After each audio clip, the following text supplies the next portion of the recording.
Welcome back to the deep dive. If you've ever wondered how a huge organization actually tackles tricky social issues, like really tackles them with structure and systems, well, you're in the right place today. We are looking at something pretty fascinating, the playbook from the Lions Council of India, the LCOI. Specifically, their big plan for a first global service week for mental health and well-being. Yeah, and what's really striking here is that we're not just looking at, a mission statement or some vague goals. We're actually diving into a detailed competitive framework The competitive framework. for a service week. Exactly. The service week itself is set for October 4th to 12th, 2025. But the real story, the thing to watch, is how they're using this incredibly detailed system of awards, recognition, criteria to basically steer this massive ship and turn good intentions into measurable, documented, hopefully sustainable mental health support. Okay, let's unpack this. This is our mission for this deep dive, right? To figure out maybe the operational genius behind this approach. I mean, how do you even measure something like nurturing emotional resilience or community care? Mm-hmm. Their goal sounds great, holistic wellness across all age groups, but using competition to incentivize that, how does that work? Well, it seems to be a very deliberate top-down strategic push. The documents we have highlight the key leaders, Chairperson G. Babu Rao and Secretary Praven Chajed. Right. They're clearly aligned on this. And I think they understand that with a network this big, you absolutely need systems. Right. You can't just hope everyone does good work. Precisely. So this award system, it's not just a nice to have, like a pat on the back. It's designed as an architecture of recognition, a tool to really direct the effort. Okay, so they're using the awards to define what success actually looks like, not just volume, but specific criteria. What are those core drivers? What are they rewarding? They're very explicit about it. They want to celebrate 4 core things in any initiative: creativity, magnitude, collaboration, and impact. Okay, 4 things. Creativity, magnitude. Collaboration and impact. Yeah. And that tells you straight away, doesn't it? A club can't just say, run a quick workshop for thousands if the quality isn't there or if it's not creative or collaborative. They're aiming for multi-dimensional wins, projects that are big and smart and connected. And managing this across, well, all of India must be a challenge. You mentioned a dual structure. That's right. They've split it. You've got the district-level recognitions. These are about mobilizing scale, getting lots of clubs working together, strategic planning. Big picture stuff. Exactly. Yeah. Then you have the club-level recognitions.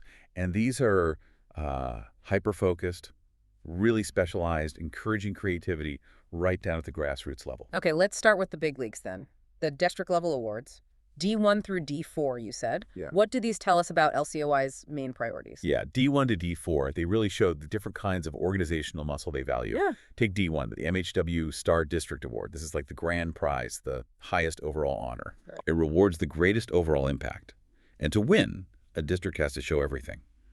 Total beneficiaries reached, sure, but also the diversity of their programs, media coverage, and crucially, this idea of inter-club synergy. How well did the clubs within the district work together?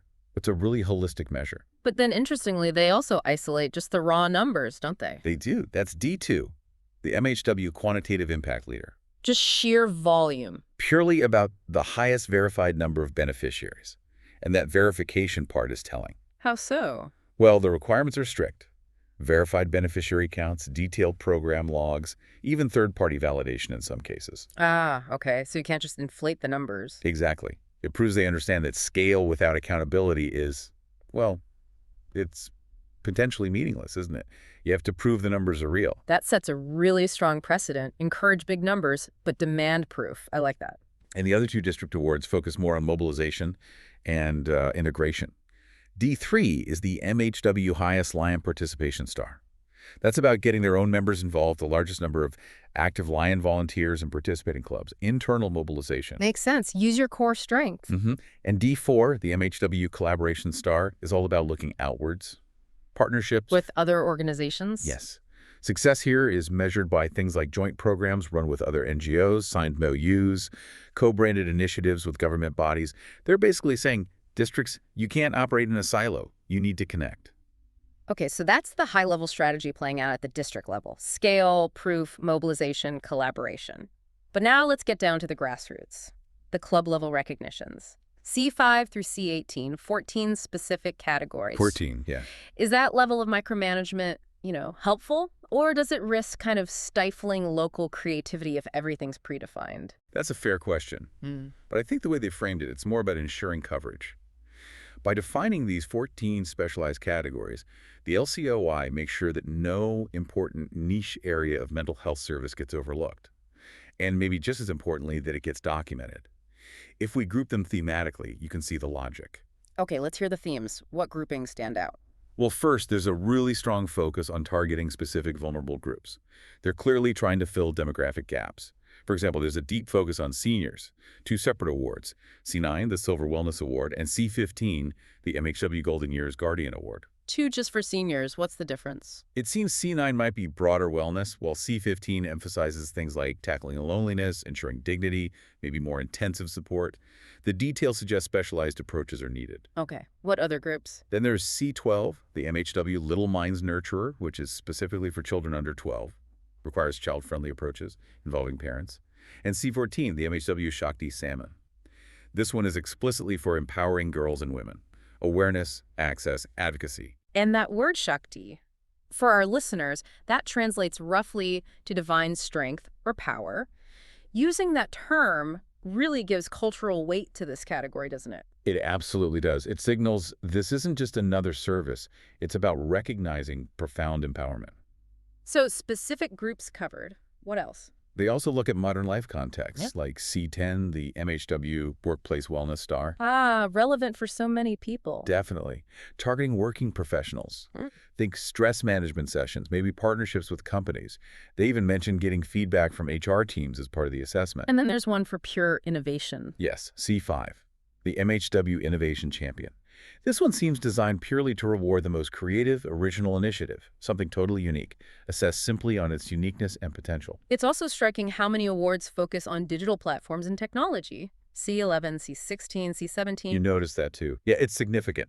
They clearly know that scalable awareness and service delivery often involves tech now. So why 3 separate digital awards? Because digital isn't monolithic, right? C11, the MHW Digital Reach Champion, seems to be about sheer scale online.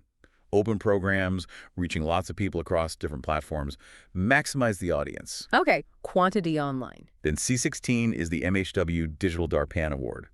DARPAN means mirror or reflection.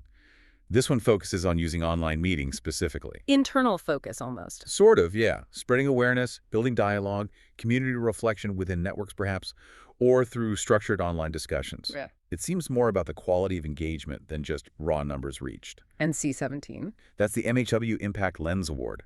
Best video content. Ah, storytelling. Exactly. They're looking for powerful, sensitive, inspiring video content, recognizing high-quality communication as a service tool in itself. That's quite sophisticated. And the last game you mentioned, operational excellence. Yes, and this ties back to that idea of creating a knowledge base. Look at C8, the MHW Documentation Excellence Award. Rewarding good paperwork, seriously. It sounds mundane, but think about it. It rewards the best record-keeping, clarity in reports, good use of data, visuals. They are literally incentivizing good documentation, because good documentation is what allows successful projects to be understood, shared, and replicated elsewhere. It's about sustainability through knowledge transfer. Okay, that makes a lot of sense. The logistics, then, to manage all this. Across 12 multiple districts, you said. It must be incredibly tight to ensure fairness and quality. Oh, it looks like a military operation timeline-wise. The service week is October 4th to 12th. Then clubs and districts have only until October 25th to get their entries submitted. The pressure's on almost immediately. Wow, that's fast. And then there's a filtering process, right? Not everything goes straight to the national level. No, absolutely not. There's a crucial multi-level vetting process. First, the districts review all the entries from the clubs within their area. And a district can only select a maximum of 2 club entries per category to send upwards. Only 2 per category, out of potentially many clubs. Exactly. So the competition starts right there. Those 2 entries per category go to the Multiple District Council, the MCC. Think of the MCC as the regional judging panel. Okay, so the funnel narrows very quickly. Very quickly. Then the MCC does another round of selection. They shortlist just 5 club entries per category and only 2 district entries per category from D1, D4. Those shortlisted entries are the only ones that go forward to the LCOI for the final national judging. So by the time an entry reaches the national level, it's already been through 2 rigorous filters. Precisely. That filtering ensures only the most impactful, well-documented projects even get considered for the top awards. The LCOI then announces the national winners on November 25th. And amidst all these specific categories, are there universal criteria, things every entry is judged on? Yes, absolutely. 4 core criteria apply across the board, regardless of the category. First is reach. Beneficiaries scale, visibility, how big was it? Second, reports and documentation, clarity, supporting evidence. How well did you prove it? The C8 award focus again. Exactly. Third is creativity. Was it a unique approach? Did it stand out? And fourth, crucially, is sustainability. What's the long-term value? Is there a future plan? Ah, sustainability. So a fantastic one-week project might not win if there's no plan for what happens next. That seems to be the implication. If you can't show how the initiative provides lasting value or has a future beyond October 12th, you might fall short on that criterion. It really pushes clubs and districts to think long-term. That really shifts it from just a week of activity to potentially seeding longer-term programs. That seems to be the goal. And the final number of awards reflects this selectivity. They'll give out 8 National District Awards, 2 winners for each of the 4 district categories, and 70 National Club Awards. That's 5 winners for each of the 14 club categories. Everyone else gets a certificate, but the national honors are limited. Okay, one last piece. The application itself. What do they actually have to submit? This is where the quality control really starts, isn't it? It is. Consistency is key here. Everything has to be uploaded via the LCI website, and they impose strict limits, like the project summary has to be a maximum of 200 words. Forces clarity. Forces clarity right from the start. No waffle. Yeah. And they're definitely not just relying on self-reporting, which is critical. How do they check? Well, the impact and outcome section explicitly requires detailing the number of beneficiaries and the sustainability plan. But the real check is the mandatory supporting documents. What do they need? Maximum of 3 photos, okay? But also evidence of any media coverage obtained. And crucially, testimonials or feedback from beneficiaries or partners. External validation. Exactly. They demand verifiable external evidence. Yeah. Shows they're trying to judge actual impact, not just stated effort or good intentions. So let's bring it all together. This deep dive really suggests that the Lions Council of India isn't just hoping for good things to happen during this service week. They've engineered this incredibly precise, competitive, almost data-driven system of incentives to define, measure, and reward very specific kinds of impact in mental health. That's exactly what it looks like. It's organizational architecture designed to produce specific outcomes. And here's the final thought, something for you to really chew on. When an organization like this elevates things like documentation excellence and sustainability to the same competitive level as, say, the sheer number of people reached or how creative an idea is, what does that tell us? The end product they're aiming for isn't just a list of winners for that year. It seems like they're trying to build something more lasting. Could it be that the ultimate goal here, maybe even more than the immediate service, is to create a living library? A collection of proven, rigorously vetted, documented, replicable best practices for mental health initiatives. So the awards are a mechanism to generate and capture knowledge. Potentially.